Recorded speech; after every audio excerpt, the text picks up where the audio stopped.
Alla Turca is one of Mozart's most recognizable piano pieces, and it's often considered a relatively approachable work.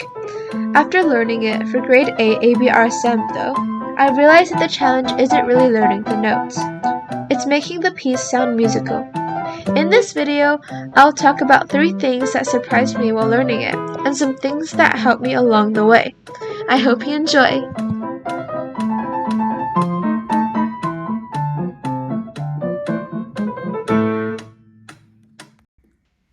One thing that surprised me about this piece is how repetitive it is. This first passage is repeated throughout the piece multiple times. Essentially, short motifs such as these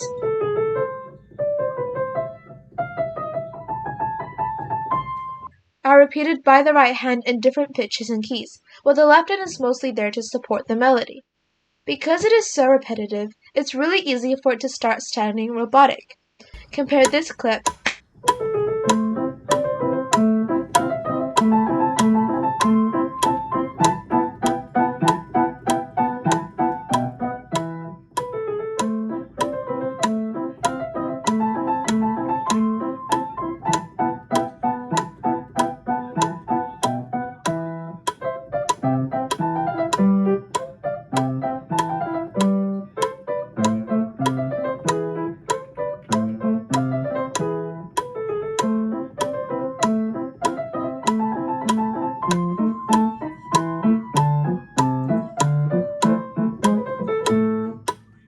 to this one.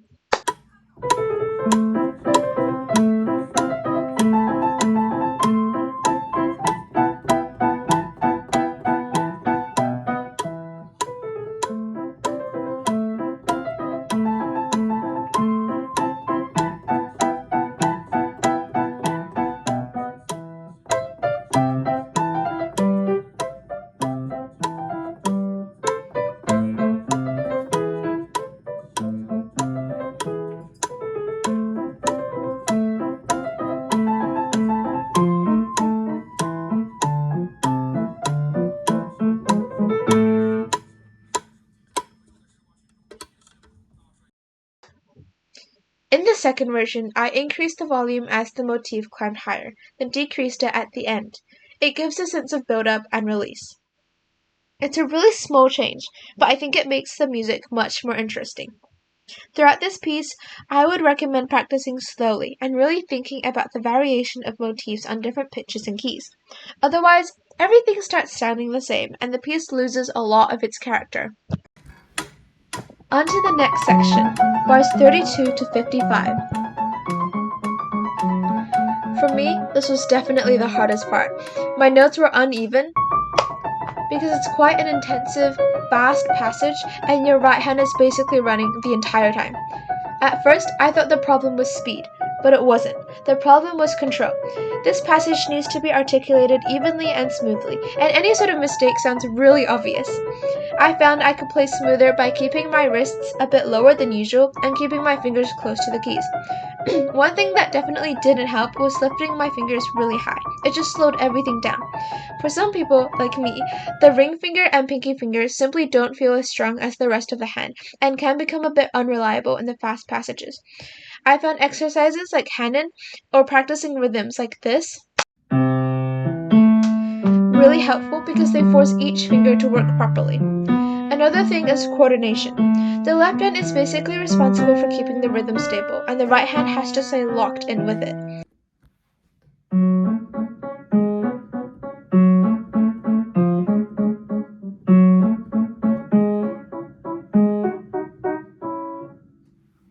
Once the rhythm starts wobbling, the whole passage falls apart pretty quickly. Now, onto the most recognizable part of the piece. The right hand is carrying the melody here, while the left hand is repeating the same notes over and over again underneath. Because it's the most exciting section, it's really tempting to play everything loudly. The problem is that the melody can get buried, or the left hand just becomes kind of annoying. Listen to these 2 clips and compare.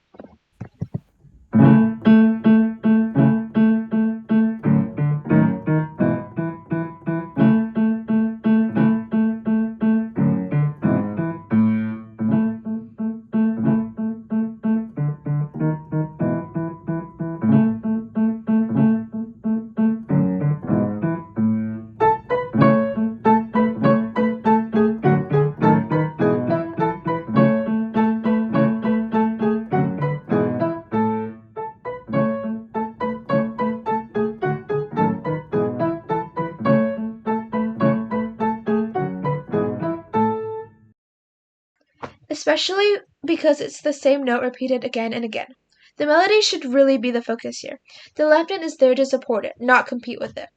Again, make sure that there's a sense of build-up in the right hand. This section is much more exciting when it feels like it's going somewhere. I think what surprised me most about Alla Turca, or the Turkish March, is that it isn't actually an overly difficult piece to learn. The notes themselves aren't the main challenge. The challenge is making everything sound clean, controlled, and musical. Learning the notes is only the beginning. Making it sound good is the hard part. I hope you found this video enjoyable or interesting. If you have any suggestions or requests for pieces you'd like me to cover in the future, feel free to leave them in the comments. Thanks for watching, and I'll see you later.